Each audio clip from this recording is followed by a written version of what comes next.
Now from Washington, D.C. is lead sponsor of the bill, House Majority Whip and Minnesota Congressman Tom Emmer. Good to see you, and thanks a lot for being with us today.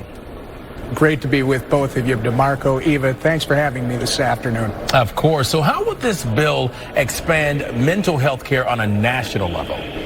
Well, first we have to just put it in context for your viewers. We have a mental health crisis in this country, and we have a shortage of care facilities, beds, if you will, for people with mental health challenges. And in fact, the NIH in a 2021 study, DeMarco, said that we are off by about 40%.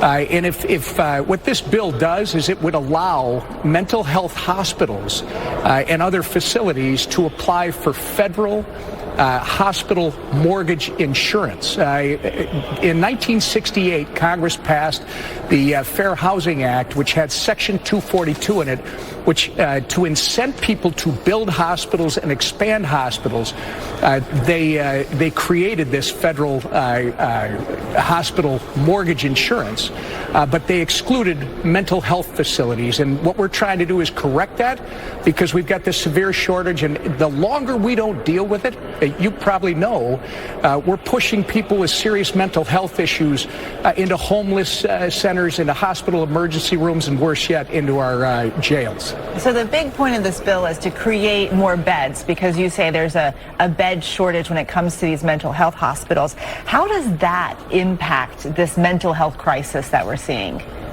Well, if you think about it, when you're sending someone who has a significant mental health crisis back out onto the street, if they were initially seen in an emergency room and we're sending them back out of the street, it's just a matter of time before they harm themselves, or perhaps worse yet, others, and they may end up in the legal system. We need to treat the condition.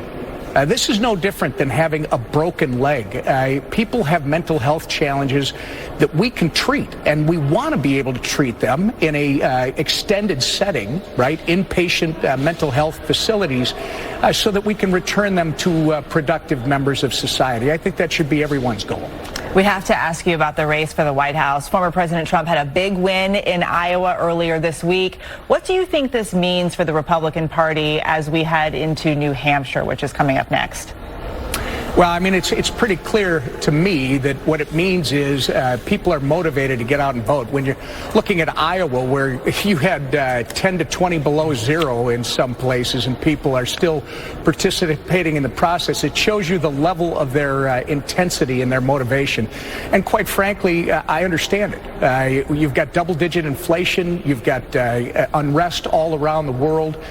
People have serious concerns, and they're worried, and they're getting involved in the process. And it looks like Donald Trump will have the same experience in New Hampshire. He should win New Hampshire, and it's very likely, well, I think he's going to be our nominee, and it's time to unify if we're going to make sure that we have a change in the White House. And with that said, Vivek Ramaswamy just dropped his bid for presidency, and he suggested that Nikki Haley and Ron DeSantis do the same thing. Your thoughts?